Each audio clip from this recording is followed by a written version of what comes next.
¿Qué tal? Muy buenas noches, bienvenidas y bienvenidos a su programa Mirada Crítica. Hoy estamos a 30 de marzo de 2020, pues muy buenas noches a todas y todos que nos están aquí siguiendo en Rompeviento.tv. Recuerden que para estas emisiones en vivo tendremos una sección dedicada pues, a leer y responder la mayor cantidad de comentarios que nos hagan durante el mismo, así que pues no duden en dejarnos sus preguntas y reflexiones para poder comentarlos más adelante.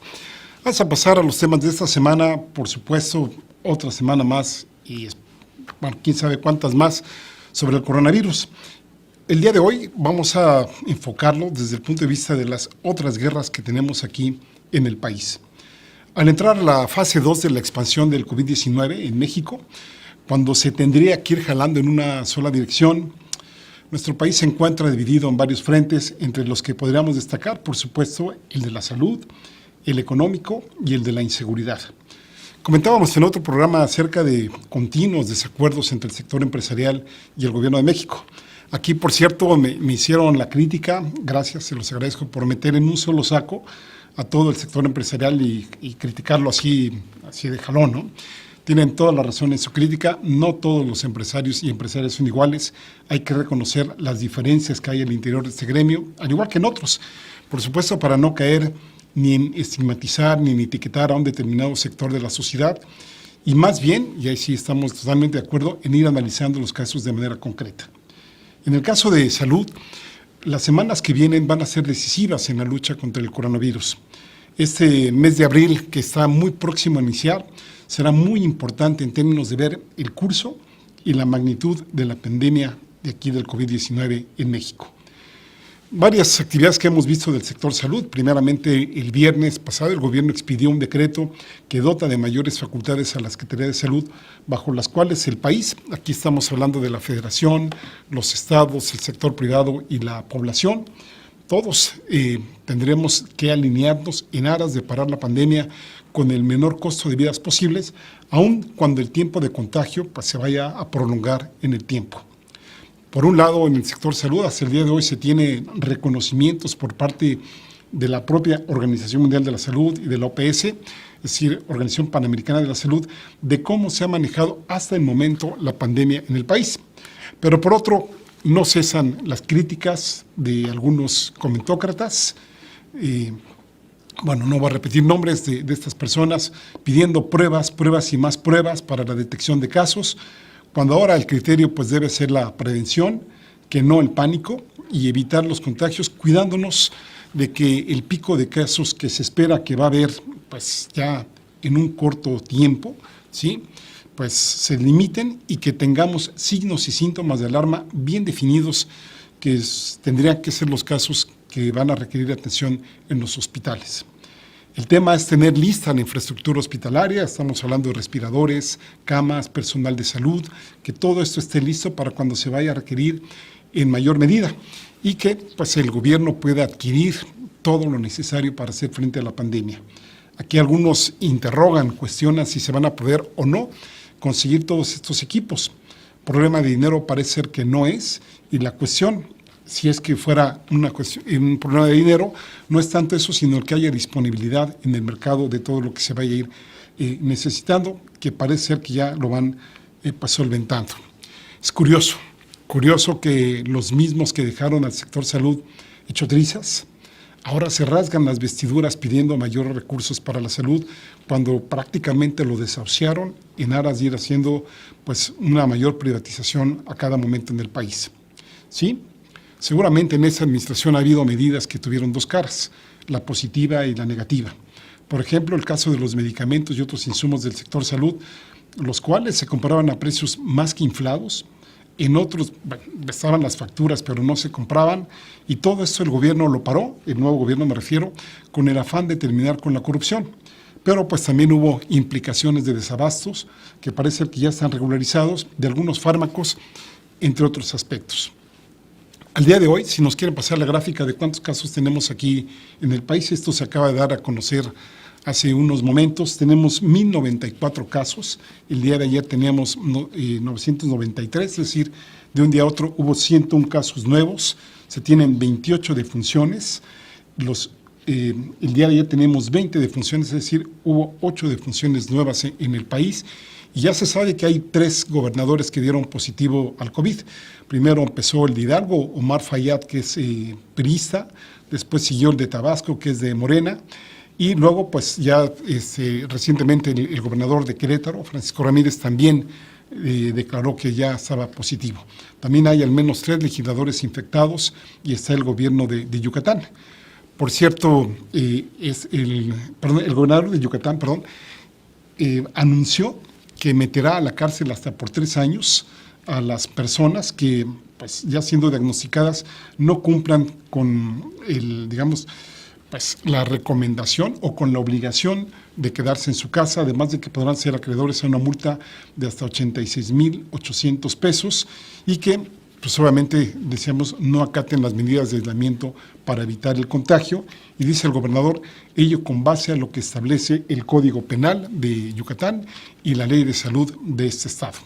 En el plano internacional, si nos quieren pasar la gráfica de la Universidad de Johns Hopkins, por favor, si la pudiéramos tener por ahí. Esta es la más actualizada que tenemos.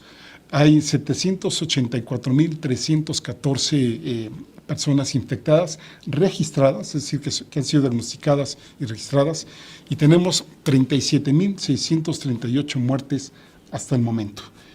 Déjenme pasar una tabla, si nos la pueden pasar, por favor, Jerónimo. Esta la presentamos la semana pasada, ¿sí? La semana pasada solo teníamos las cifras que estaban entre el 16 y el 22 de marzo.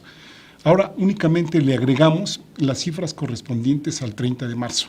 Por ejemplo, la global, hasta con las últimas cifras que teníamos, habíamos visto que entre el 16 y el 22 de marzo la cifra de infectados aumentó en un 85% y ahora del 22 de marzo al día de hoy, 30 de marzo, aumentó 132%, es decir, ya tenemos más de 782,000. El número de fallecidos desafortunadamente aumentó en 156% en una semana, de 14,000 y pico a 37,582. Y el número de personas fallecidas, habíamos calculado la semana pasada un promedio de 1,250, 1,071, dependiendo si tomábamos en consideración 6 o 7 días. Ahora, tomando como denominador 7 días, el promedio de fallecidos por día es 3,277. Italia sigue siendo de los más afectados. Su número de infectados creció 72% y el número de fallecidos 111%, ya tiene 11,591 con 874 fallecidos por día. España también, cifras muy alarmantes, aumentó 205% el número de infectados, de 28,000 a 87,000 y pico, y el número de fallecidos de 1,772 a 7,716, sin un aumento de 335%, y más o menos se va con Italia en el número de fallecidos por día arriba de los 800. En cambio, China, la región de Hubei, que fue donde empezó esta pandemia, el aumento de casos en una semana fue ni siquiera del 1%, el número de fallecidos 1,04%, y vean la enorme diferencia con respecto a los otros países, porque aquí se mueren afortunadamente menos de 5 personas por día.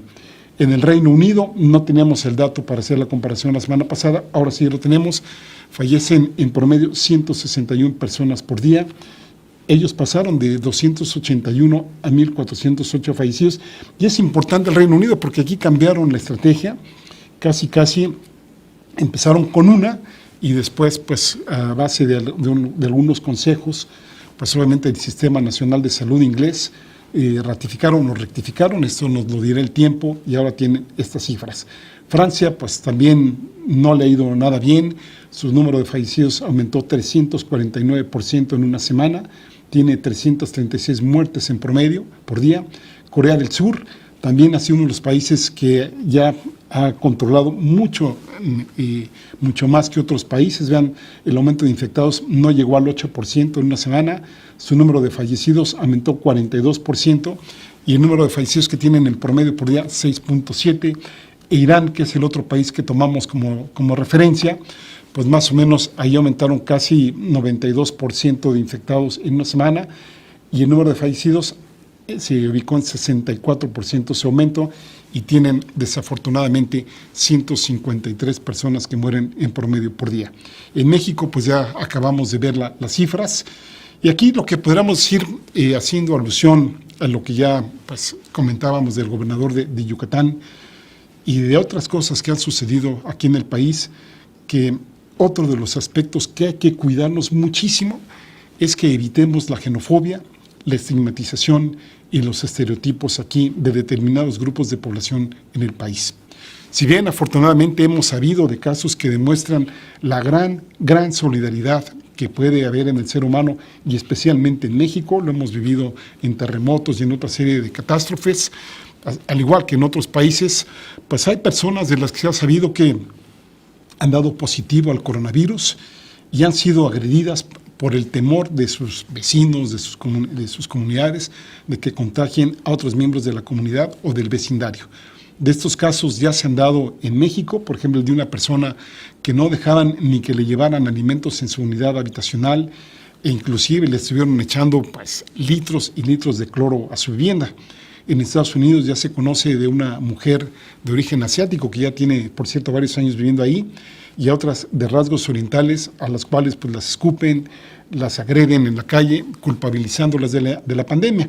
Y aquí, digamos, pues el mismo Donald Trump tiene gran parte de responsabilidad, sin quitar la que le quita a la población, porque ya desde que lo llama como el virus chino, o con decir que el mal ajeno que llega a nosotros por culpa de los otros, pues ahí ya está haciendo una diferenciación y ya está haciendo una culpabilización de unos grupos con respecto a otros. Uno de los efectos indeseables, por cierto, de haber cerrado fronteras y los argumentos dados para ello fue justamente el aumento de la xenofobia en algunas regiones. Inclusive, el término se utiliza para personas que no son de una zona determinada, pero sí del mismo país. Ya hemos sabido en diversas columnas cómo las personas que viven en Nueva York, los llamados neoyorquinos, inclusive en el mismo Estados Unidos son vistos como extranjeros y pues casi les hacen el gesto de que pues vete de aquí, ¿no? En México, ¿qué decir de la más que lamentable expresión del gobernador de Puebla, Miguel Barbosa, que dijo, si ustedes son ricos, tienen el riesgo, obviamente, de padecer coronavirus, de infectarse, dice, pero si ustedes son pobres, no, los pobres estamos inmunes. De veras, qué declaración tan lamentable. Habría que reconvenirlo de que pues, la evidencia apunta hasta ahora que este no es un virus que distingue entre clases sociales, para nada, sino parece enfocarse en grupos de edad. En cuanto a gravedad, no en posibilidad de contraer la infección. Aquí desde el que nace hasta la persona con mayor edad, todos somos susceptibles de infectarnos, insistimos, pero no de tener pues, las características que nos pueden llevar a situaciones indeseables. Y aquí entonces lo importante es tener, pues por un lado la edad, aunque puede haber personas jóvenes que no se enteren de que tienen la infección, la gran mayoría, pero otros que tengan comorbilidades, por ejemplo, obesidad, diabetes, hipertensión, cardiopatías y ser fumador, pues esto los pone en mayor riesgo. También, ¿cómo no traer a cuento el diálogo de altísimo nivel? Y esto lo digo con total sorna, vía Twitter, entre el excelentísimo señor gobernador de Puebla y el expresidente Felipe Calderón, ¿no? Aquí ven, dice Felipe Calderón, dice, pero sí entra en varias categorías de riesgo. Se refiere a que a Miguel Barbosa, desafortunadamente, le amputaron una pierna por estar con diabetes, también es obeso, ya lo hemos visto. Y entonces aquí le dice a Calderón, pero como él dice que los pobres no se contagian y él se asume falsamente como pobre, aquí habría que darle la razón, que se vaya a atender a los pacientes de coronavirus, que llegarán por miles a los hospitales en lugar de las enfermeras. Obviamente, pues la respuesta de Barbosa no se hizo esperar y ahí le dijo que también los alcohólicos estaban con un factor de riesgo. En suma, no hay que responsabilizar, no hay que engancharnos, no hay que difundir prejuicios étnicos, ni socioeconómicos, ni culturales, ni de nacionalidad, ni de ningún tipo, porque eso nos lleva justamente a la discriminación, el cual pues es el core, es el principio de los derechos humanos. El inicio de este tipo de actos nos puede llevar desde una simple agresión, y lo digo simple, pues yo creo que no hay agresiones simples, tales como ofensas, escupir, agarrar a golpes a una persona, hasta agresiones mayores y crímenes de odio, tal como se han visto en otras situaciones, como en el VIH-Sida, donde pues, quemaron a algunas personas que desafortunadamente por indiscreción, por violar la confidencialidad, la anonimicidad de algunos pacientes, pues los quemaron, los mataron, Cómo no recordar también Canoa. Ustedes a lo mejor vieron esta película del México 68, donde pues algunos periodistas, estudiantes, por ser catalogados como revoltosos, pues también los asesinaron en este poblado. Y aquí mismo en esta epidemia, ¿no? Ya vimos algunos casos, y también en Estados Unidos se supo de un extremista en Missouri que quería hacer estallar un coche bomba en un hospital donde se atienden pacientes enfermos de COVID-19. En este sentido, no nos olvidemos que prejuzgar nos lleva invariablemente a polarizarnos a grados extremos, y ahora en estos momentos, créanme, no lo necesitamos pues para nada. Otro punto destacable en este sentido es el peligro de caer en el vandalismo. Varias tiendas en el país han sido saqueadas, principalmente estamos hablando del Estado de México, en el área metropolitana de la Ciudad de México.